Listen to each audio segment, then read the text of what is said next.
Hello दोस्तों, तो स्वागत है आपका हमारे इस लेक्चर सीरीज के चौथे लेसन में। ये लेसन 4 है। इसके पीछे हम लेसन 3 कवर कर चुके हैं, तो जिसने नहीं देखे हैं वो जाके पिछले वीडियो देख सकते हैं। तो ये जो हम लेसन 4 चालू करने वाले हैं, लेसन 3 में जो है हड़प्पा सभ्यता तक कवर कर चुके हैं। ठीक है, हड़प्पा सभ्यता तक कवर कर चुके हैं। तो अब हमें जो है इसके आगे बढ़ना है। तो हम यहाँ चालू करने से पहले कुछ आपको बता देते हैं, जो कि लास्ट लेक्चर में भी था।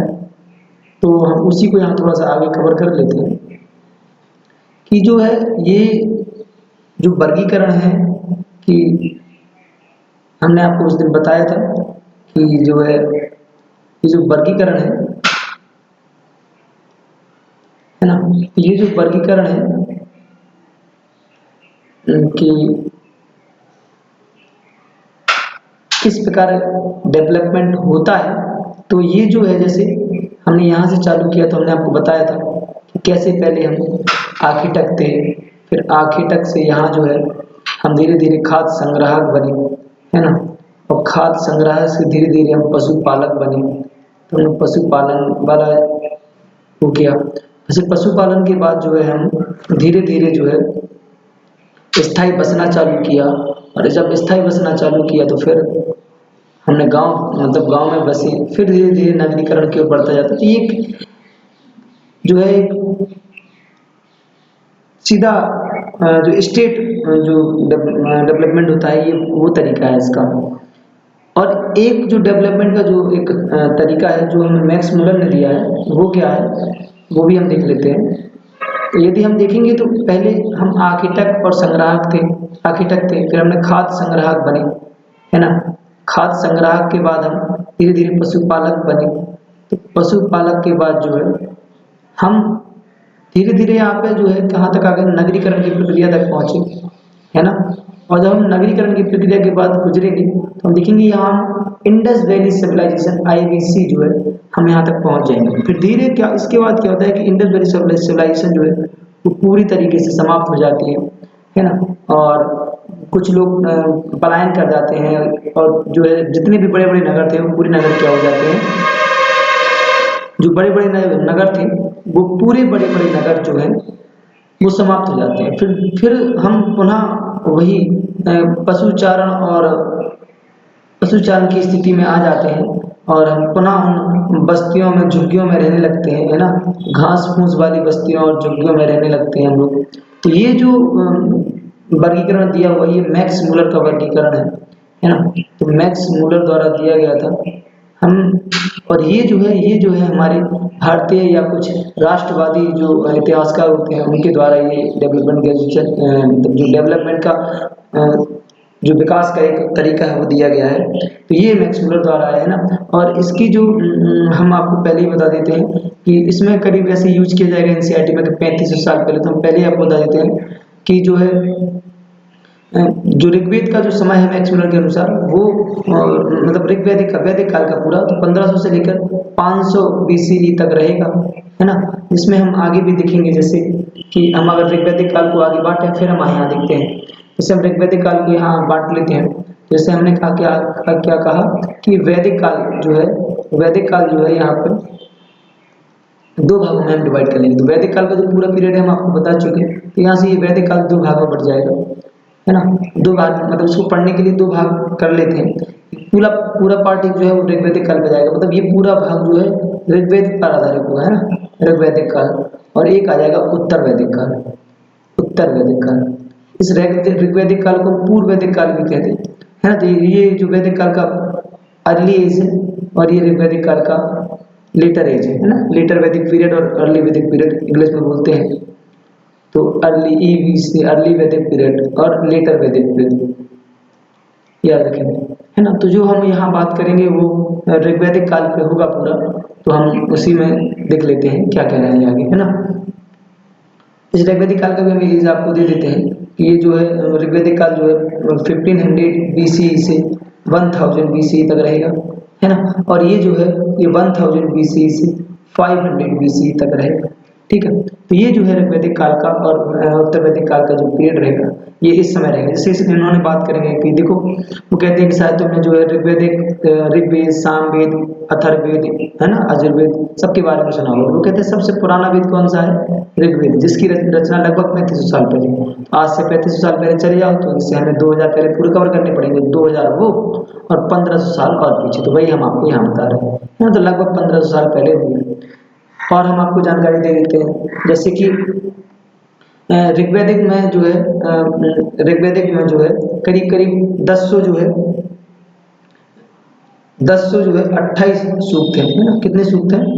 सूक्त है। सूक्त मतलब क्या होता है? सूक्त मतलब होता है, जैसे इन्होंने भी कहा, सूक्त मतलब इधर बताया हुआ है, देखो यहाँ पे कि सूक्त मतलब होता है अच्छे से कहा गया। देखो इन्होंने बताया कि लगभग 1000 से ज्यादा प्रथाएं हैं, है ना। और कोई प्रार्थनाएं हैं, उन्हीं प्रार्थनाओं को सूक्तियां कहा गया है, ना। और सूक्तियों का मतलब क्या होता है? सूक्त का मतलब होता है सूक्त मतलब होता है कहा गया है, सूक्त कहा गया है। सूक्त का मतलब क्या होता है? अच्छी तरह से बोला गया। ये विभिन्न देवी देवताओं की स्तुति में रचे गए। 2 से 3 देवता यहाँ बहुत महत्वपूर्ण हो जाते हैं, अग्नि, इंद्र, सोम, है ना। तो अग्नि क्यों? क्योंकि अग्नि समझना होगा हमें, उसमें जो है अग्नि घर घर में पाई जाती है ना, घर घर में होती है, क्योंकि हर चीज में यूज हो रहा है अग्नि का। तो घर घर में अग्नि होती है, यज्ञ के रूप में भी अग्नि का प्रयोग किया जाएगा, है ना। तो ये जो है अग्नि जो है एक महत्वपूर्ण देवता उस समय रहेंगे। और इंद्र जो है उस समय जो है इंद्र भी महत्वपूर्ण देवता रहेंगे। क्योंकि उस समय युद्ध ही महत्वपूर्ण होता था। तो युद्ध के द्वारा विभिन्न क्षेत्र संसाधन जुटाना, है ना। तो वो जो इंद्र जो है युद्ध के देवता है, तो ये भी बहुत महत्वपूर्ण है। और एक है सोम। ये सोम क्या है? एक प्रकार का सोम का पौधा होता है, ठीक है। तो वो एक प्रकार का सोम रस देता है, ठीक है। तो सोम रस के कारण ये है, ऐसी सूक्तियां भी आई है ऋग्वेद में कि इस सोम रस को पाने के लिए हजारों गायों को हजारों गायों को बदले इस सोम रस को लिया गया है, ठीक है। तो ये जो है सोम रस भी बहुत महत्वपूर्ण देवता उस समय रहे हैं, ठीक है। चलो फिर हम अभी और आपको दे देते हैं, बाकी फिर इसमें जो रहेगा वो और देख लेंगे। तो हम आपको ऋग्वेद के बारे में बता रहे थे, ठीक है। तो जैसे हम आपको देखते हैं, इसमें टोटल 1028 सूत्र है। लेकिन पूरी ऋग्वेद पे बात करेंगे, क्योंकि उत्तर वैदिक काल में हम जो है अन्य को पढ़ेंगे, जैसे यजुर्वेद, है ना, सामवेद, ये क्या है? उत्तर वैदिक काल के हैं। तो सामवेद, यजुर्वेद, ठीक है, यजुर्वेद, फिर अथर्ववेद, ठीक है। तो ये जो है ये सब कहाँ है? ये लेटर वैदिक पीरियड के हैं, उत्तर वैदिक काल के हैं। तो हम इन्हें जब अभी थोड़ी मतलब अगले लेक्चर में या 1-2 लेक्चर बाद जब हम इसको कवर करेंगे तो हम वहाँ इनकी अच्छी डिटेलिंग में चर्चा करेंगे। इसमें जो है हम ऋग्वेदिक की बात कर रहे हैं, तो ऋग्वेदिक काल में जो है 1028 सूक्त हैं, ठीक है। सूक्त मतलब यहाँ मंत्र, या इसका पूरा नाम भी ऋग्वेदिक संहिता बोलते हैं। संहिता मतलब होता है इकट्ठा करना, एकत्रीकरण करना, है ना। तो ऋग्वेदिक संहिता पढ़ते हैं इसको, ऋग्वेदिक संहिता होती है। इसमें जो है मंत्रों को इकट्ठा किया गया है, मंत्रों का कंपाइलेशन है ना, कंपाइलेशन ऑफ मंत्रा, है ना, कंपाइलेशन ऑफ मंत्रा। तो मंत्रों का क्या है? कंपाइलेशन है, सूत्र जो है उनका एकत्रीकरण किया गया है। अच्छा, एक चीज और हम आपको बता दें कि जो ऋग्वेद में 10 मंडल है। कितने मंडल हैं? 10 मंडल हैं। तो यदि ऋग्वेद में 10 मंडल हैं, यदि ऋग्वेद में 10 मंडल हैं, तो इन 10 मंडलों में 2 से 7 प्राचीन है, मतलब सबसे पुराने 2 सेकंड मंडल से लेकर 7वें मंडल तक, मतलब दूसरे मंडल से लेकर 7वें मंडल तक जो है बहुत पुराने हैं। तो ये पुराने मंडल हैं। और इनके बाद जो है 8 और 9 जो है वो जो है मध्य मंडल है, मतलब बीच के बीच लिखे गए, उन्हें ऐसे समय में लिखा गया, वो बाद में लिखे गए। और सबसे बाद में, और मतलब हम कहें कि सबसे नई जो है वो 1 और 10th मंडल है, ठीक है। तो हम इनको भी ध्यान रखना है। और इन्हें जो 1 और 10th मंडल है, ये जो है उत्तर वैदिक काल में जोड़े गए, है ना, उत्तर वैदिक काल में। इसको भी ध्यान रखना है हमें, कब जोड़ेगा? ये उत्तर वैदिक काल में भी जोड़ेगा, ठीक है। याद रखेंगे ये, मतलब 2 से 7 पुराने हैं। ये पुराने नए कैसे? कि जैसे कोई, अब हमने से एक उदाहरण ले लेते हैं। कैसे एक उदाहरण ले लेते हैं, देख लेते हैं। देखो हम आपको समझा देते हैं। जैसे कि अभी कभी आपने सुना हो कि थर्मोडायनेमिक्स की लॉ होते हैं, ऊष्मागतिकी के नियम होते हैं। जब आप उसमें पढ़ेंगे ना, तो आप उसमें उसका फर्स्ट लॉ पहले पढ़ लेंगे, सेकंड लॉ पढ़ेंगे और बाद में जीरोथ लॉ पढ़ेंगे, ठीक है, मतलब शून्यवान नियम पढ़ेंगे। तो आप देखेंगे ये पहले पहला लॉ आया, फिर दूसरा लॉ आया, फिर जीरो लॉ आया। तो इसका मतलब ये हो गया कि जब कोई चीज बाद में खोजी गई लेकिन ये पता चला ये तो बहुत ही पुरानी है, तो उसको फिर जो है बाद में रख दिया गया, तो कहा कि ये जो नए हैं और ये जो है बहुत पुराने हैं। ठीक है, तो ये जो है इसको याद रखेंगे अपन कि कैसे 2 और 7 जो है महत्वपूर्ण है। ठीक है, और एक चीज याद रखेंगे, है ना, तो इतना आपको समझ में आ गया होगा। और भी हम आपको बता देते हैं, जैसे वेद पढ़ने के जो मतलब वेदों के जो है चार मतलब क्या होते हैं कि इनको मतलब वेद में जो है चार अंग होते हैं। कैसे? वैसे तो वेदांग होते हैं वो 6 अलग होंगे, मतलब वेदों को पढ़ने के लिए कैसे कि वेदों में क्या होता है, वेदों का एक होता अरण्यक, है ना, और एक होता ब्राह्मण, है ना, एक होता ब्राह्मण, है ना, ब्राह्मण पढ़ते हैं उसको, है ना, और एक होता है जो है क्या कहना पड़ता है, संहिता, है ना, तो ये संहिता है। और एक जो है अपने पास होगा उपनिषद। क्या होगा? उपनिषद। याद रखना ये बात के का उपनिषद, ये बात के कंपाइलेशन है लेटर वैदिक पीरियड के, पर थोड़ा सा यहाँ देख लीजिए। जैसे संहिता, संहिता मतलब होता है पूरे मंत्रों का कंपाइलेशन करना, एकत्रीकरण करना। फिर उसके बाद इन एकत्रीकरणों को जो है मंत्र एकत्रित कर लिए। मत किसका एकत्रीकरण? मंत्रों का एकत्रीकरण। यदि मंत्र एकत्रित हो गया तो उनकी व्याख्या कहाँ मिलेगी? व्याख्या मिलेगी ब्राह्मणा में। तो जब व्याख्या हो जाएगी, ठीक है, तो व्याख्या हो जाएगी तब हमें उन व्याख्याओं के बाद हमें क्या निष्कर्ष मिलता, वो निष्कर्ष कहाँ मिलेगा हमें? ये मिलेगा हमें आरण्यक में। और इनको आरण्यक को जो है फॉरेस्ट बुक भी कहते, मतलब जंगल में लिखी हुई बुक, मतलब वहां बैठ के, मतलब जंगलों में बैठ के, है ना, वनों में बैठ के जो है ध्यान अध्ययन करके जो बुक लिखी गई है वो उन्हें फॉरेस्ट बुक है। और वो फॉरेस्ट बुक को क्या कहते हैं? अपन अरण्यक कहते हैं। अरण्यक में है क्या? निष्कर्ष है। किनका निष्कर्ष है? जो निष्कर्ष है, किसका निष्कर्ष है? जो ऋग्वेद में जो जितनी ऋचाएं हैं या जितनी प्रार्थनाएं हैं, उन प्रार्थनाओं का जो है पूरा निष्कर्ष कहाँ मिलेगा आपको? आरण्यक में, है ना। और फिर आ गया उपनिषद। तो उपनिषद में हमें क्या मिलेगा? उपनिषद में मिलते हैं हमें दार्शनिक बातें, है ना, दार्शनिक, जैसे अहम ब्रह्मास्मि, ये ना, ये जो है बृहदारण्यक उपनिषद होता है जी, ये उसमें से लिया गया है। तो ये अहम ब्रह्मास्मि, मैं ही ब्रह्म हूँ, तो ये कोई छोटी बात नहीं। मैं ही ब्रह्म हूँ का मतलब हम में ही मैं ही भगवान हूँ, है ना, ऐसा नहीं करता, अपुन ही भगवान है। तो वो कारण जो है जो ये आता है कि अहम ब्रह्मास्मि, तो ये अहम ब्रह्मास्मि जो ये जो वाक्य आता है, ये कहाँ मिलता है हमें? ये उपनिषदों में आता है ना। तो ये उपनिषद, ये दार्शनिक बातें हैं। ये दार्शनिक बातें कहाँ मिलेंगी हमें? ये, है ना, ये दार्शनिक जो है, ये दार्शनिक बातें जो है वो कहाँ मिलेंगी हमें? उपनिषद में मिलती है। ये उपनिषद का काम क्या होता है? जितनी भी दार्शनिकता भरी बातें हैं या मेटाफिजिकल जो है जो क्वेश्चन होते हैं, है ना, तो उनको उनसे डील करना कौन सिखाता है? उपनिषद सिखाता है ना। तो मतलब ये बात है, ये कहाँ मिलेगी? और भी इसमें हम टोटल बता देते हैं आपको, करीब करीब 108 उपनिषद है। कितने उपनिषद है? 108 उपनिषद है। जैसे बहुत सारे हैं, एक है कठो उपनिषद मिलेगा आपको, है ना, कठो उपनिषद है उपनिषद। और एक मिल सकता है आपको मुंडक उपनिषद, है ना, मुंडक उपनिषद। आपको पता है कि सत्यमेव जयते कहाँ से लिया गया है? मुंडक उपनिषद से लिया गया है। तो मुंडक उपनिषद जो है मुंडक उपनिषद भी एक उपनिषद है। एक हमने तो आपको बता ही दिया बृहदारण्यक उपनिषद है ना, बृहदारण्यक उपनिषद है। तो ये सब उपनिषद कहाँ मिलेंगे हमें? ये यहाँ है। तो ये टोटल 108 है इनकी संख्या। और ये इनमें है क्या? इनमें सारी दार्शनिक बातें हैं। इनमें है क्या? इनमें सारी दार्शनिक बातें हैं। और ये मतलब पूरी टोटली दार्शनिक बातों से डील करना सिखाता कौन सिखाता हमें? उपनिषद सिखाता है। ठीक है, याद रखेंगे। तो ये जो है कहाँ मिलेगा हमें? ये सब मिलेगा हमें ऋग्वैदिक, मतलब वेदों को पढ़ने के लिए उनकी सहायक बुकें हैं, समझ लो ये आपको। जैसे कोई गाइड बुक नहीं कहते, गाइड बुक एक प्रकार की गाइड, जैसे जी गाइड बुक। तो गाइड बुक का मतलब कैसा है कि जैसे में कोई, जैसे हमें एनसीईआरटी की किताब पढ़ाते काफी, कोई पढ़ा रहा, तो इसके साथ में जो स्कूल टीचर होते उसके साथ गाइड रख लेते। क्या रख लेते? गाइड, कि भैया कैसे लिखाना है, तो लिखाते चले जाते, है ना। कुछ टीचर क्या रख लेते? गाइड। तो वो गाइड बुक है, उनका समझने के लिए गाइड बुक है। या कोई नई नई चीज आई, नई बुक आई, अब नई बुक को डायरेक्ट तो समझ नहीं पाएंगे, तो उसके साथ एक गाइड बुक चलती है। तो वो गाइड बुक क्या करती?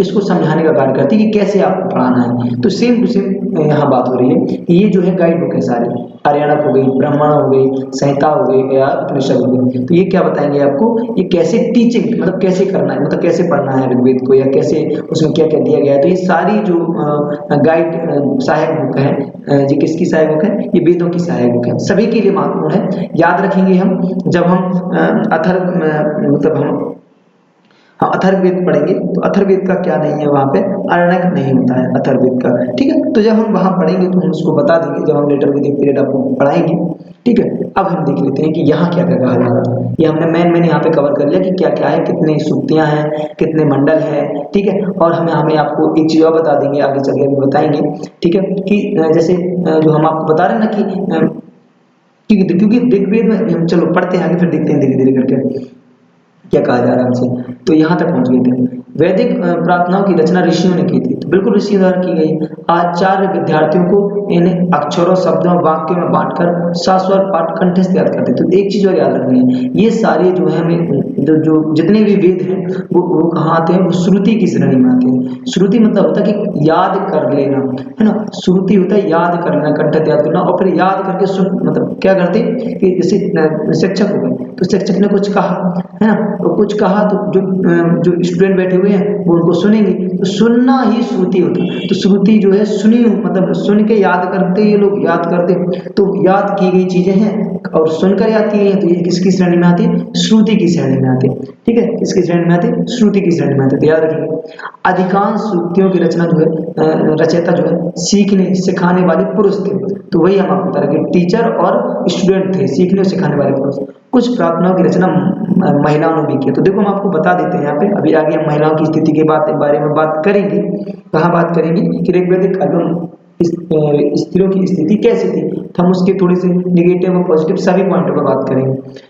जैसे हमने बात की कि वो यहाँ लिखा जा रहा है कि महिलाओं ने भी की थी, तो बिल्कुल महिलाओं ने की थी। करीब 1028 सूक्त हैं, तो कम से कम जो है 12 से 15 सूक्तियाँ किसने रची हैं, महिलाओं द्वारा भी रची गई है ना। महिलाएं जो भिक्षुणी होती थी, या महिलाएं संत थे, या महिलाएं ऋषि थे, जिन्हें जो कुछ भी कहे अपन, उन्होंने क्या किया है भी ये रचनाएं जो है रची हैं।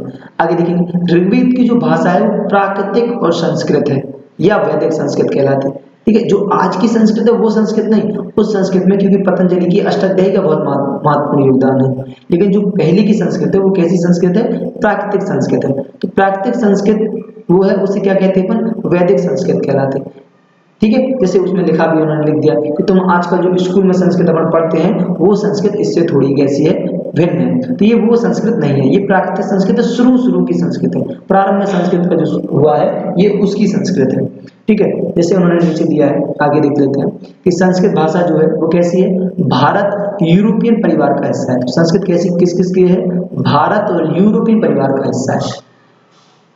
भारत की कई भाषाएं हैं, असमिया, गुजराती, हिंदी, कश्मीरी, सिंधी, एशियाई भाषाएं, फारसी, यूरोप, बहुत सी भाषाएं जैसे अंग्रेजी, फ्रांसीसी, जर्मनी, यूनानी, इतालवी, स्पेनिश आदि परिवार से जुड़ी है। उन्हें एक भाषा परिवार इसलिए कहा जाता है क्योंकि आरंभ में उनमें कई शब्द, जैसे उदाहरण के लिए मातृ तो संस्कृत है, माँ हिंदी है, और मदर अंग्रेजी होगी, देखने को मिलता है।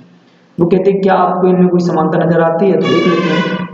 उपमहाद्वीप में दूसरे परिवारों की भाषाएं बोली जाती है। उदाहरण के लिए पूर्वोत्तर प्रदेश में जो है तिब्बत वर्मा, तमिल है, तेलुगु है, कन्नड़ है, मलयालम है, द्रविड़, ये द्रविड़ परिवार की भाषा है, याद रखना, है ना। जो पूर्वोत्तर के लिए थी वो दूसरे उपमहाद्वीप की थी। तेलुगु, तमिल, कन्नड़ जो है, मलयालम जो है द्रविड़ परिवार की भाषा है। जबकि झारखंड और मध्य भारत के समय बोली जाने वाली भाषाएं ऑस्ट्रो एशियाटिक परिवार की भाषाएं हैं।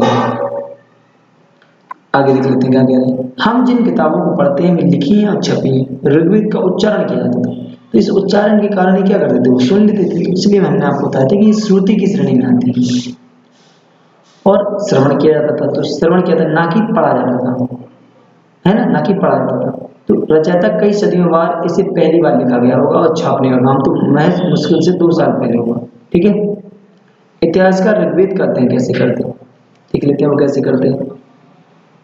तो जो इतिहासकार हैं वो पुरातत्ववेत्ताओं की तरह ही अतीत के बारे में जानकारी इकट्ठी करते हैं, लेकिन भौतिक अवशेषों के अलावा वे लिखित स्रोतों का भी उपयोग करते हैं। चलो देखते हैं कि ऋग्वेद का अध्ययन कैसे करते हैं। ऋग्वेद के कुछ सूक्त वार्तालाप के रूप में है, एक दूसरे से वार्तालाप के रूप में, जैसे विश्वामित्र नामक ऋषि देवों की पूजा में देवियों के रूप में पूजित दो नदियों ब्यास और सतलुज के बीच यह एक संवाद का ही सूक्तांश। अभी आगे लिखेंगे उसमें लिखा होगा, ठीक है।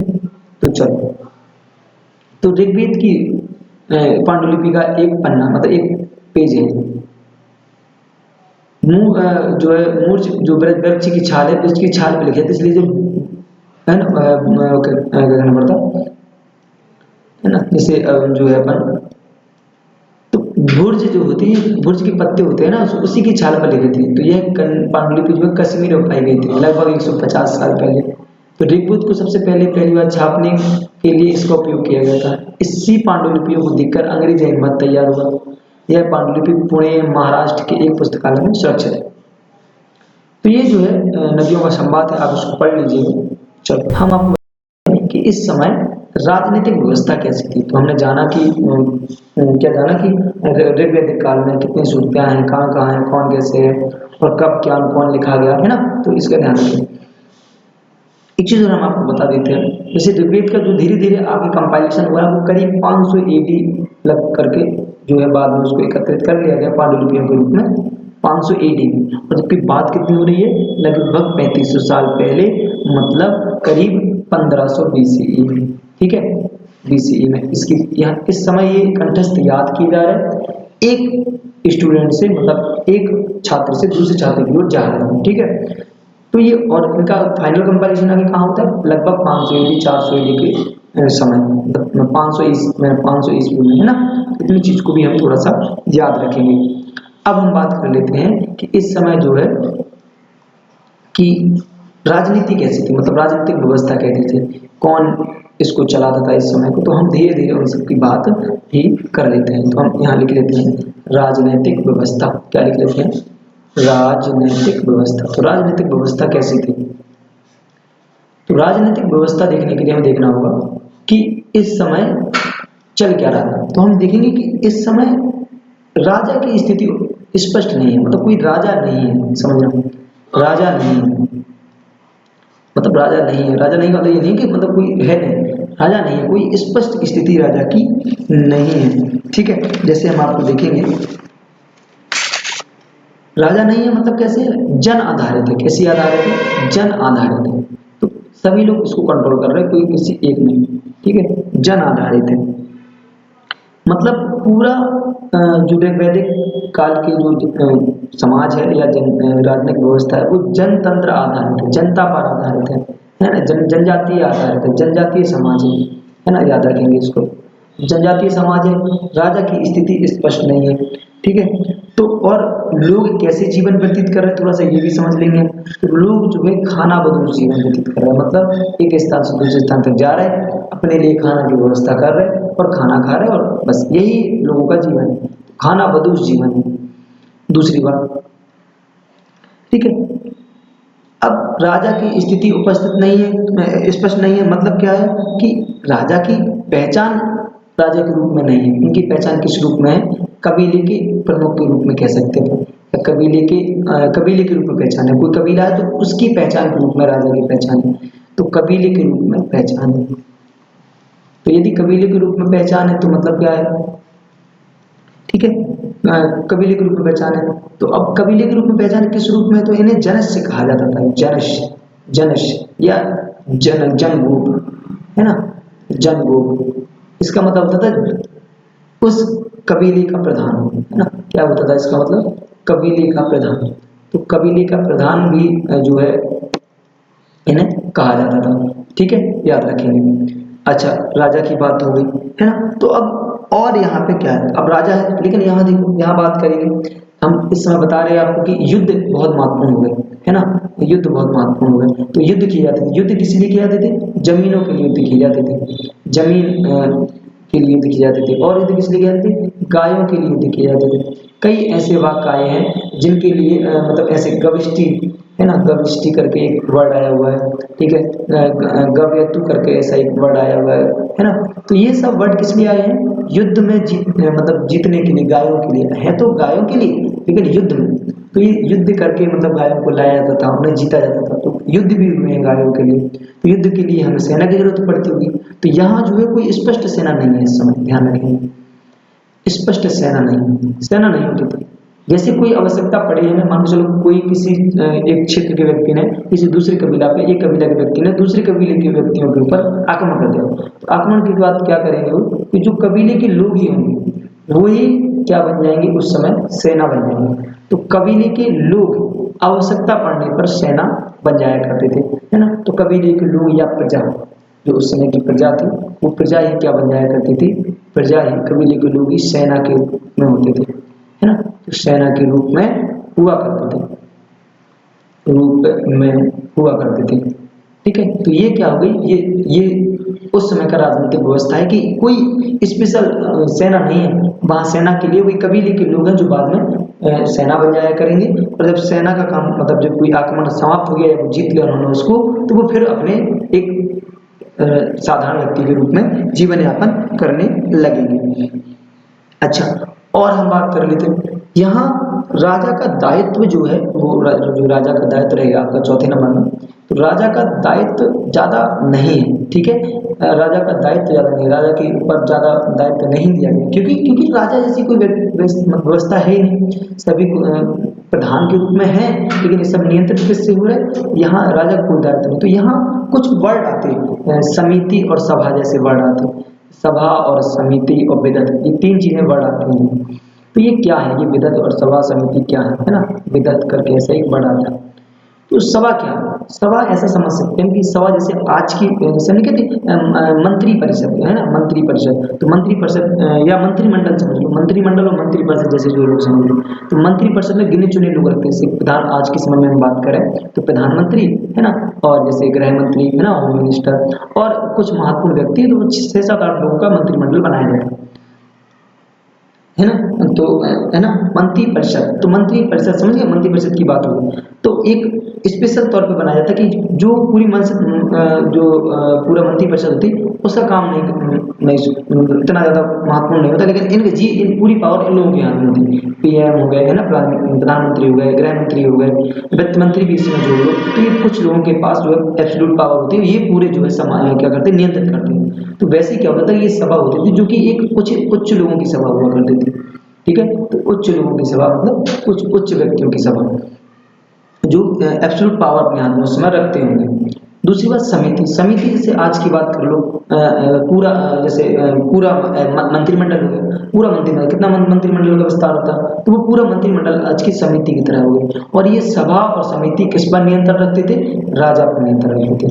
राजा मतलब जो उस समय का प्रधान बनाया जाता था सब समय के लिए, तो वो प्रधान, उस पर नियंत्रण कौन रखता था, तो ये नियंत्रण रखता था सभा और समिति।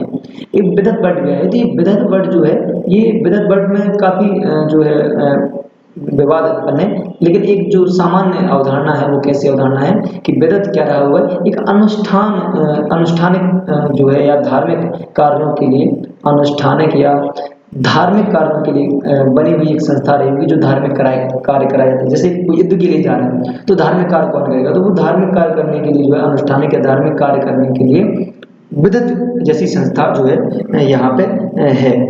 अच्छा, और हम बात करें, अगर हम आगे बात करते हैं तो हम अभी कुछ पूरी बात कर लेते हैं, फिर बाकी हम यहाँ जो है, जो ये आपकी एंजाइटी का पार्ट है वो भी देख लेंगे। अच्छा, और यहाँ पे बात करें हम तो 5 में से जो है हमने ये कितने नंबर होगा हमारे, 4, तो 5वें नंबर बात करते हैं। तो देखो अब यहाँ हमें कुछ इतनी राजनीतिक व्यवस्था है, तो हमें इनको सैनिकों को कुछ क्या देना होगा, हमें वेतन देना होगा। तो देखो समझो, इस समय जो राजस्व या पैसे का जो पूरा आमदनी का जो साधन है, वो आमदनी का साधन केवल और केवल क्या है, एक चूंकि पूरा समाज ही कैसा है, एक प्रकार का कबीलाई समाज है, पशुचारण समाज है ना, पशुओं को पाल रहे हैं। तो यहाँ जो कर है, जो कर मतलब कर कोई प्रणाली नहीं है, याद रखेंगे, कर प्रणाली नहीं है, ठीक है, कर प्रणाली नहीं है, कर प्रणाली नहीं है, तो मतलब फिर क्या है, तो यहाँ एक प्रकार का स्वैच्छिक कर होता है, जैसे अपन बलि कहते हैं। बलि का वो मतलब नहीं है कि जैसे किसी की जानवर की बलि देना, वो बलि नहीं है यहाँ पे। यहाँ बलि मतलब है एक स्वैच्छिक कर। कैसा कर, स्वैच्छिक कर, अपने स्वेच्छा से दिया जाने वाला कर है। और ये स्वेच्छा से कर कैसा होता है कि जो प्रजा होती है वो राजा के लिए, मतलब राजा या राजा के लिए क्या लाती है, उपहार स्वरूप, जैसे कोई उपहार हो गया, है ना, उपहार हो गया, या जैसे कोई फंक्शन हुआ तो उसके लिए जो राजा को मिलने वाले, या कोई काम कर दिया, मान के चलो काम के रूप में कोई उपहार दे दिया, तो ये क्या, ये स्वैच्छिक है। तो इसे अपन क्या क्या कहा क्या गया है, बलि। और बलि कर के रूप में लिया गया है, लेकिन कोई कर प्रणाली नहीं है, लेकिन एक कर है जो बलि के रूप में है, लेकिन ये स्वैच्छिक है, मतलब किसी के ऊपर जोर जबरदस्ती नहीं है। लेकिन हमें एक बात याद रखना होगा, ये परंपरा के तौर पर चला आ रहा था। तो किसके तौर पर चला आ रहा था, तो ये परंपरा के तौर पर चला आ रहा था। और परंपरा से कोई चीज जब बन जाती है तो फिर वो कहने को तो स्वैच्छिक होती है, पर वो फिर वो फोर्सफुली हो जाती है ना, दबाव हो जाती है कि दबाव के अनुसार हमें वो कर देना ही होता है, याद रखेंगे। जैसे आज हम कोई परंपरा मानते चले जाए, नहीं मानेंगे तो हमें प्रेशर रहता है समाज का कि नहीं, वो तुम्हें मानना ही पड़ेगा। तो वैसे ही मतलब ये जो बलि करता वो स्वैच्छिक रूप से चली आती थी करता, लेकिन क्योंकि परंपरा के रूप में चला आ रहा है ये कर, तो फिर वो फोर्सफुली लगने लगता है। लेकिन यहाँ ऐसा कोई भी बात नहीं की गई है, बताया गया है कि बलि जो है एक स्वैच्छिक कर है। और ये सब पूरी चीजें कहाँ से हम आपको बता रहे हैं, ये पूरी पूरी चीजें ऋग्वेदिक में आई हुई ऋचाओं के अनुसार ही हमें ये सब जानकारी प्राप्त हो रही है। याद रखेंगे, इस पूरे पूरे ऋग्वैदिक काल में या ऋग्वैदिक काल में जितनी भी बात होगी वो केवल ऋग्वेद पर आधारित होगी, क्योंकि हमें कोई भी पुरातात्विक अवशेष नहीं मिलते हैं। एक बार ऐसे ही यूपीएससी ने एक क्वेश्चन पूछा हुआ है मेंस में, ऑप्शनल सब्जेक्ट में, कि ऋग्वैदिक जो साहित्य है, वैदिक काल है, वो ऋग्वैदिक काल में, तो ऋग्वैदिक काल को पुरातात्विक स्रोत नहीं जानते और हड़प्पा सभ्यता को साहित्यिक स्रोत नहीं जानते, विवेचना करें। ठीक है, तो ये ऐसे वर्ड पूछे हुए हैं, तो वही हम आपको बता रहे हैं कि यहाँ जो है जितनी भी बात की जाएगी वो सारी ऋग्वैदिक आधार पे, क्योंकि हमें कोई भी पुरातात्विक अवशेष नहीं मिलेंगे इस मूवी में। ठीक है, हमने आपको बता चुकी कि यहाँ सेना की कोई व्यवस्था नहीं, तो वैसे ही कोई स्थायी सेना भी नहीं रहेगी। ठीक है, राजा के दायित्व भी सीमित थे, हम बता चुके। राजा को जो है सभा समिति द्वारा क्या किया जाता है, नियंत्रित किया जाता है। ठीक है, लेकिन राजा की सहायता के लिए और भी जैसे लोग हैं, जैसे हम बात करेंगे, यहाँ कुछ वर्ड आएंगे आपके लिए, पुरोहित। ठीक है, पुरोहित, पुरोहित का कार्य क्या होगा, पुरोहित का कार्य होगा कि जैसे राजा कोई युद्ध में जाने वाला है, तो जितने भी धार्मिक कार्य होंगे उनकी जो व्यवस्था बताई जाएगी वो कौन बताएगा, पुरोहित बताएंगे। ठीक है, पुरोहित, युवराज जैसा वर्ड आया हुआ है। ठीक है, युवराज, वज्रपति, वज्रपति आया हुआ है, ये वर्ड इंपॉर्टेंट है क्योंकि ये वर्ड ही पूछती है यूपीएससी आजकल। तो ये वज्रपति होता है चारागाह का स्वामी, चारागाह का स्वामी। ठीक है, चारागाह का स्वामी, याद रखेंगे इसको, वज्रपति को। सेनानी, वही सेनानी, मतलब जो प्रजा के लोग हैं, जब समय पड़ने पर सेनानी यूज हो है, तो सेनानी से शब्द आया है। ग्रामीणी, ग्रामीणी कैसे, जो गांव के मुखिया के प्रधान समझ लो, वो ग्रामीणी हुई। ठीक है, और भी बृहस्पति जैसे शब्द आए हैं। ठीक है, एक पूर्व शब्द आया है, कौन शब्द आया है, पूर्व शब्द है, यहाँ लिख देते हैं, यहाँ जगह नहीं बची है, पूर्व शब्द आया है। तो जो पूर्व शब्द जो है वो किसके लिए, दुर्ग के लिए, दुर्ग के प्रधान के लिए यूज किया गया है, दुर्ग के प्रधान, दुर्ग के प्रधान के रूप में यूज किया गया है। तो ये जो है हमारी एक राजनीतिक व्यवस्था है। ठीक है, याद रखेंगे। हम एक चीज और, तो हम यहाँ प्रशासन के बारे में, समाज साम्राज्य के बारे में बात की थी कि कैसा साम्राज्य कितने स्तरों में बटा था। तो देखो, मैं अगर ऐसे एक पार्ट बना लूँ, तो ये पहला गुना हो गया अपना, ये दूसरा हो गया, है ना, और ये तीसरा हो जाएगा, और ये जो है चौथा हो जाएगा, और एक बड़ा। तो अगर मान के चलो ये किसी का साम्राज्य है, ये किसी एक उस समय ऋग्वैदिक काल में कोई एक साम्राज्य है, तो ये साम्राज्य हो गया, राज्य हो गया। ठीक है, आगे चलेंगे हम, तो अब आएगा जन। कोई जनपद नहीं है, यहाँ जन है।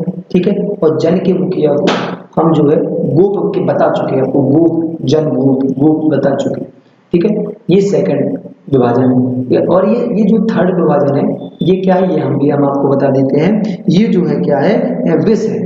विष मतलब आज की जिला जैसी बात होगी, विष, है ना, विष कहा गया है, मतलब आज जैसे हम बात कर लें जिला, जिला जैसे बांट देते, जिला के रूप में बांट देते, तो ये उस तरह का डिस्ट्रिक्ट है ये, है ना। फिर आएगा आपका क्या आएगा, इसके बाद आ जाएगा आपका ग्राम, तो ग्राम आ जाएगा, इसके बाद गाँव, तो छोटे छोटे गाँव आ जाएंगे। तो ये इसके बाद क्या, कौन बढ़ गया है, गाँव। और गाँव के बाद जो सबसे छोटी इकाई है वो है कुल, क्या है, कुल या परिवार। तो कुल या परिवार, तो ये जो है पूरा विभाजन है कि साम्राज्य को कितने भागों में बांटा हुआ है। तो पहले उन्होंने राज्य, सब एक राज्य हो गया अगर उनकी टेरिटरी है तो उस राज्य में जो है वो जन में बांटेंगे। जन में उसका मुखिया कौन रहेगा, गोप। विष में बांटेंगे तो इसका प्रमुख कौन रहेगा, विषपति। ठीक है, विषपति। तो जो हमने एक आपको बोला है विषपति जैसा शब्द वर्ड हमने बीच में इसके पहले बोल चुके। तो विषपति कौन है, इस जिले का प्रमुख हो गया। गांव के प्रमुख को ग्रामीणी भी कहा गया है ना, गांव के प्रमुख को। और ये कुल की, यह कुल या परिवार इस। और इस समय जो है समाज की सबसे छोटी इकाई भी कुल ही है। क्या है, कुल या परिवार है। तो इतनी चीजों को हमें अच्छे से ध्यान रखना है। तो ये पूरा सामाजिक क्या है, विभाजन है। किसका है, समाज विभाजन है ऋग्वैदिक काल का। तो फिर से हम एक बार थोड़ा सा रिवाइज कर लेते हैं जिसके ध्यान रहे कि जो है ना, तो कि मतलब राजा की व्यवस्था मतलब कोई स्पष्ट भूमिका नहीं, जन आधारित है और जनजातियों आधारित समाज है इस समय। तो जनजाति द्वारा इस जो है पूरा एक सामाजिक अवधारणा है। खाना बदोश जीवन व्यतीत कर रहे हैं। राजा की स्वयं की कोई पहचान नहीं, कबीले के रूप में पहचान है। और उसे जनस और जनगुप जैसे वर्ड आए हैं, तो जनगुप या गोपति है ना, तो ये जो वर्ड है ये उस कबीले के, जैसे राजा कह रहा है जैसे हम उस प्रधान के रूप में है, कबीले के प्रधान के रूप में। युद्ध भी हो रहे हैं उस समय, तो राजा ही युद्ध की जो है नेतृत्व करने जाएगा।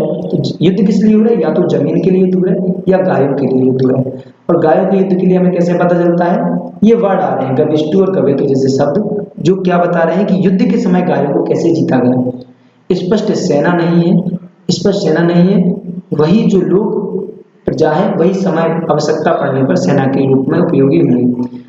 कबीले के लोग है ना सेना के रूप में उपयोगी हो चुका। राजा के दायित्व में जो है बड़ी ज्यादा दायित्व नहीं दिए गए हैं। उनकी सहायता के लिए काफी व्यक्ति बताए गए हैं। हमने आपको बताया पुरोहित, युवराज, वज्रपति, सेनानी, ग्रामीणी, विषपति। तो ये शब्द जो है, ये सब लोग जो है इसकी सहायता के लिए, तो ज्यादा दायित्व राजा के ऊपर नहीं है। ठीक है, कोई स्पष्ट कर प्रणाली नहीं है, लेकिन बलि जो है एक स्वैच्छिक कर के रूप में ली जाती थी, उपहार के स्वरूप, या कोई काम कर दिया है ना, तो वो एक स्वैच्छिक है, इच्छा के अनुसार है, देना हो तो दो और नहीं देना हो तो मत। अच्छा, और हमने क्या बताया कि साम्राज्य को उन्होंने कितने भागों में विभाजित कर रखा था। तो ये जो विभाजन है ये कई बार पूछा जा चुका है। तो हम आपसे यहाँ से याद रख सकते हैं कि भैया जन है ना, और जन सबसे बड़े हैं, फिर आएंगे विष, उससे छोटे हैं, फिर बटेगा गांव में, और गांव से सबसे छोटी पारिवारिक इकाई कौन है, कुल। तो ये जो विभाजन है ये आपको याद रखना है। अब हम बात कर लेते हैं एनसीईआरटी की, इसमें क्या बताने का प्रयास किया जा रहा है। तो ऋग्वेद में मवेशियों, बच्चों, खासकर घोड़ों की प्राप्ति के लिए क्या है, अनेक प्रार्थनाएं हैं। तो बिल्कुल अभी हम आपको जब समाज पढ़ाएंगे, मतलब ऋग्वेदिक काल के में समाज कैसा था उसमें हम आपको बताएंगे, या हम अभी जैसे आपको बता देते हैं कि ऋग्वेद में जो ऋचाएं हैं वो पुत्र प्राप्ति के लिए हैं। ऋग्वेद में जो ऋचाएं हैं, ऋग्वेद में ऋचाएं वो पुत्र प्राप्ति के लिए ऋचाएं हैं। पुत्र प्राप्ति के लिए क्या है, ऋचाएं हैं। पुत्री प्राप्ति के लिए कोई ऋचाएं नहीं है। पुत्री प्राप्ति के लिए कोई भी ऋचाएं नहीं, कि पुत्री प्राप्त होने के लिए कोई ऋचाएं की जा रही हो, यज्ञ किया जा रहा हो, लेकिन पुत्र प्राप्ति के लिए मंत्र प्राप्त हुए हैं, ऋचाएं प्राप्त हुई हैं, प्रार्थनाएं प्राप्त हुई हैं। तो लेकिन हमें ये समझना होगा कि इसका मतलब ये नहीं है कि वहां पुत्रियों के जन्म को हतोत्साहित किया जाता हो, नहीं, ऐसा नहीं है। पुत्रियां हैं तो अच्छी है, लेकिन कामना की जाती है कि पुत्र प्राप्त हो। तो ये जो है हम पूरे समाज की बात कर रहे हैं यहाँ पे। अच्छा, घोड़ों को लड़ाई में रथ में खींचने के लिए काम में लाया जाता था, तो इसलिए घोड़ों की रचाएं कि भैया घोड़े हमारे पास होने चाहिए क्योंकि युद्ध में काम आने वाले हो। इन लड़ाइयों में मवेशी जीत कर लाए जाते थे। लड़ाइयाँ वैसे जमीन के लिए भी लड़ी जाती थी, हमने आपको बता चुके। जहाँ अच्छे चारागाह हो, जहाँ पर जो जैसे जल्दी तैयार हो जाने वाली फसलों को उपजाया जा सकता हो। कुछ लड़ाइयाँ पानी के स्रोत, लोगों को बंदी बनाने के लिए भी लड़ी जाती थी। तो यहाँ हम अभी आपको समाज पढ़ाएंगे तो हम बता देंगे कि वहाँ बंदी बनाए गए लोगों को दास के रूप में रखा जाता था। ठीक है, तो युद्ध में जीते गए कुछ धन का भाग सरदार रख लेते थे वहाँ। ये बात और है कि जो हमने आपको बताया था कि राज्य का जो आमदनी का जो तरीका है, आमदनी कैसे होती, तो आमदनी के केवल अपने पास दो ऑप्शन है, या तो ये कर जो स्वैच्छिक बंदी है, या जो आक्रमण के बाद जो किसी क्षेत्र पे आक्रमण कर दिया, उस आक्रमण के बाद जो भी मिलेगा उस पर कुछ हिस्सा जो है सरदार का भी होता था। जो लूट में जो भी मिलेगा वो सब क्या है, किसका, सरदार का हिस्सा। कुछ हिस्सा पुरोहित को भी देना पड़ता था। ठीक है, शेष धन आम लोगों में बांट दिया जाता था। कुछ धन यज्ञ करने के लिए भी प्रयुक्त होता था। यज्ञ की आग में आहुति दी जाती थी। ये आहुति देवी देवताओं को दी जाती थी, जिसमें घी, अनाज और कभी कभी जानवरों की आहुति भी दी जाती थी।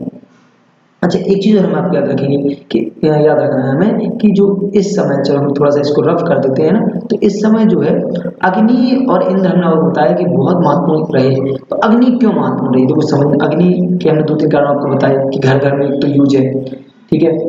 तो अग्नि एक और कारण से भी जो है महत्वपूर्ण रही, क्योंकि अग्नि में क्या करते हैं, जैसे अग्नि जलाई, ठीक है, तो इसको है ना, इसको देखो, तो देखो अग्नि यहाँ समझेंगे, तो जैसे हमने कोई अग्नि जलाई है, तो ये अग्नि की लौ है, तो ये चल रही है यहाँ पे, ठीक है, जैसे ये जल रही है, ये अग्नि जल रही है, तो ये जमीन है, तो जमीन का धुआं निकलेगा, तो धुआं कहाँ जाएगा, आसमान पे। तो जमीन का जो आकाश से संबंध भी बताते, तो वो कौन कराएगा, जमीन से आकाश का संबंध, वो अग्नि कराएगी। तो इसलिए भी अग्नि का बहुत महत्वपूर्ण है।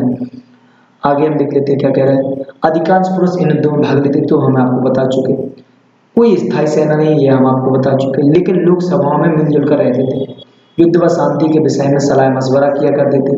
बाण ऐसे लोगों को अपना सरदार चुनते थे जो बहुत बहादुर और कुशल क्या हो, योद्धा, मतलब ये हो।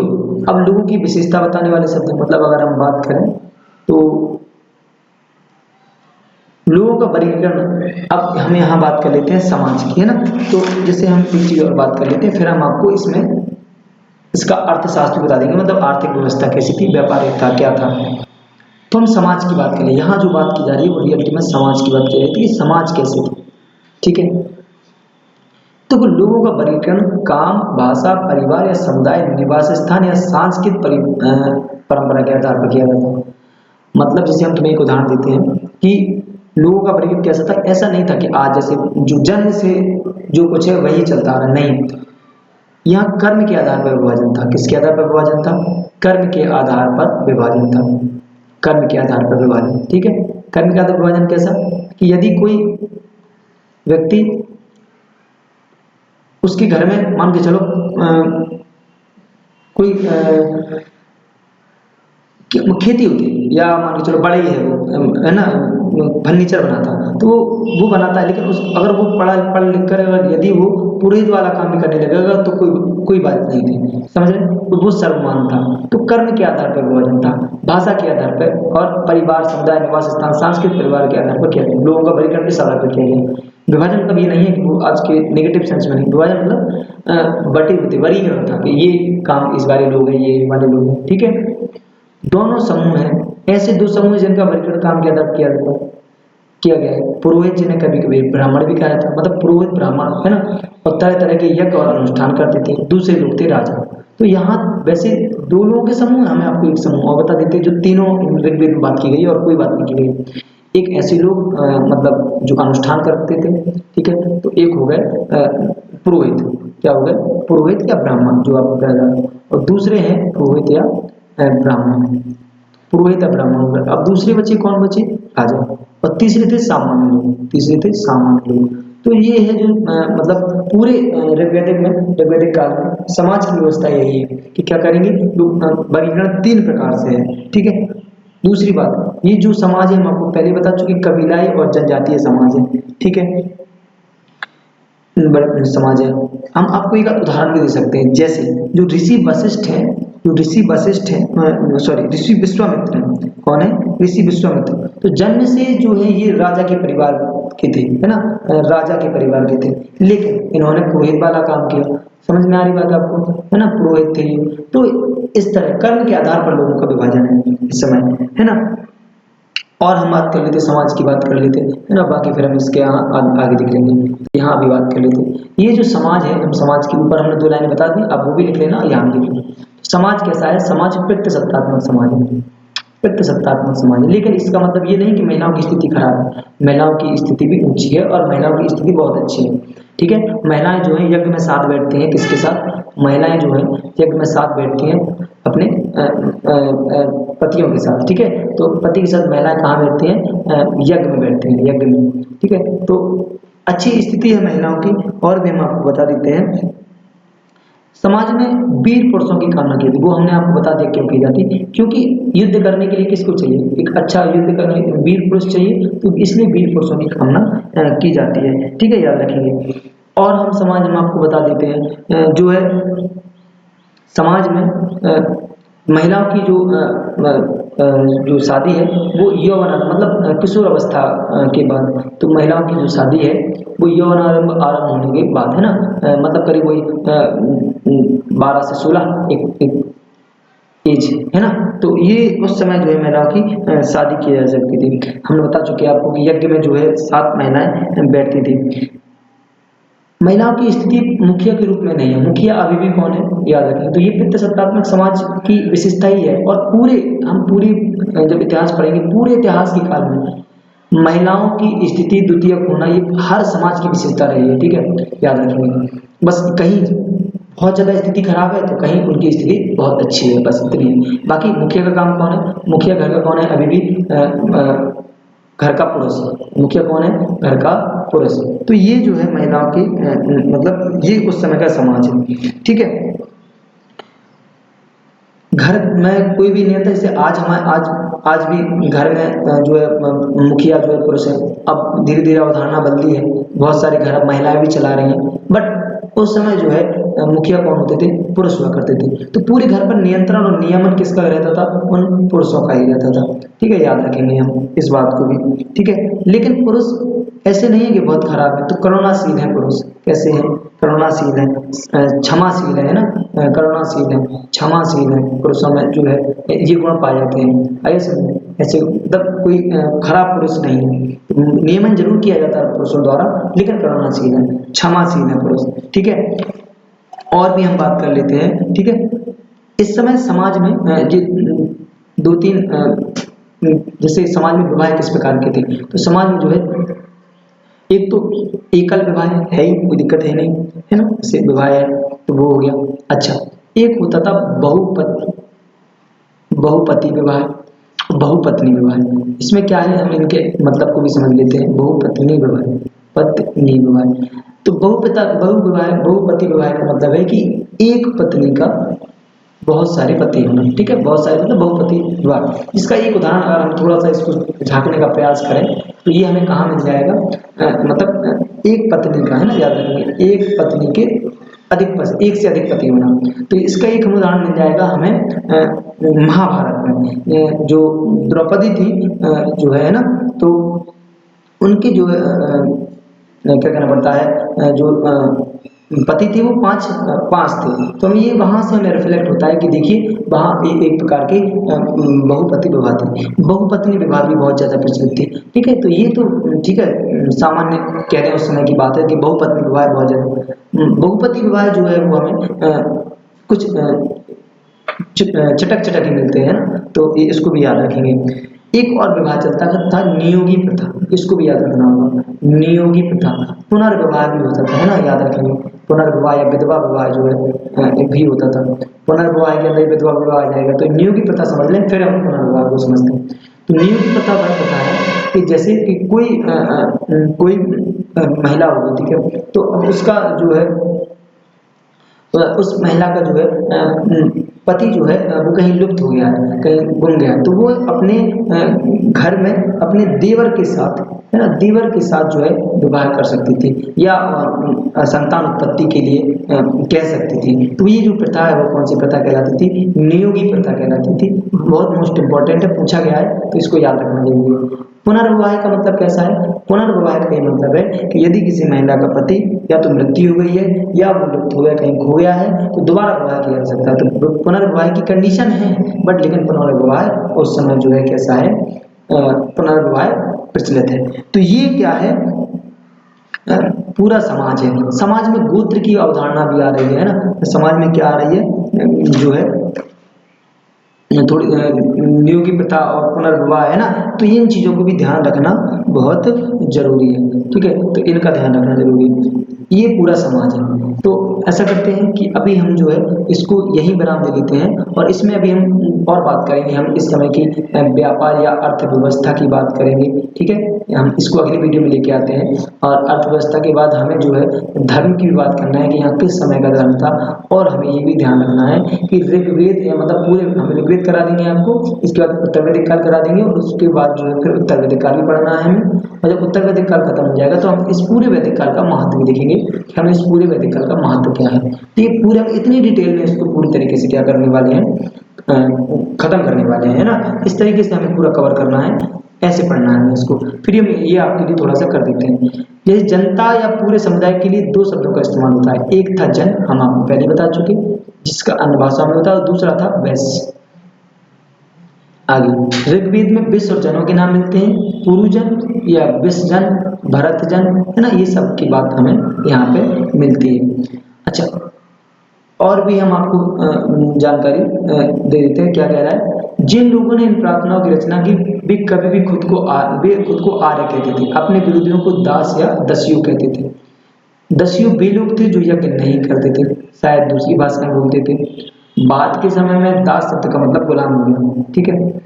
तो ऋग्वेद में भी दास जैसे वर्ड का आया हुआ है। कैसे आया हुआ है कि युद्ध में जीतने के बाद जो बंदी पुरुष बनाए गए उनको दासों के रूप में जो है रखा गया, युद्ध में बंदी बनाए गए। देखो वही चीज लिखी हुई है कि दास वे स्त्री या पुरुष थे जिन्हें युद्ध में बंदी बनाया जाता था, उन्हें मालिक की जायदाद माना जाता था। वो काम मालिक जो काम मालिक चाहते थे उन सब करना पड़ता था। जिस युग में महाद्वीप के उत्तर पश्चिम में ऋग्वेद की रचना हो रही थी वहां दूसरी जगह अलग विकास हुआ था। ये हमें भी महापाषाण हम थोड़ी बातें पढ़ेंगे, क्योंकि अभी हमें यहाँ पे इसी समय की अर्थव्यवस्था कवर करना है जो यहाँ एनसीईआरटी में नहीं दी गई है, हम उसको भी अच्छे से कवर कर लेंगे। और एनसीईआरटी में अभी यहाँ धर्म भी नहीं दिया गया, तो हम यहाँ धर्म भी अच्छे से कवर कर लेंगे। इसके लिए हम आपके लिए एक अलग से वीडियो भी इसका पार्ट सेकंड लाते हैं, तो वो क्या हो जाएगा, कवर हो जाएगा आपका। और फिर हम उत्तर वैदिक काल की ओर चलेंगे, तो उसको भी इसी तरह से डिटेल में क्या करेंगे, हम डिटेल में बढ़िया तरीके से समाप्त करेंगे, ठीक है। तो धन्यवाद। वीडियो कैसा लगा आप जरूर बताएं कमेंट में। और आप किस टॉपिक पर इसी सब्जेक्ट में कहाँ चाहते हैं वीडियो चाहते हैं, तो आप जरूर कमेंट करके बता सकते हैं, ठीक है। तो जरूर बताएं कैसी लगी वीडियो, और वीडियो पूरी जरूर देखें, शेयर करें, लाइक करें, है ना, लाइक शेयर यदि पसंद आए तो बिल्कुल करें, है ना, और सब्सक्राइब करें और बताएं कि आपको क्या परेशानी आ रही है। तो इस तरीके से जो है हम इस पूरी को कवर करने वाले हैं, ठीक है। मिलते हैं अगली नेक्स्ट वीडियो में, बाय बाय।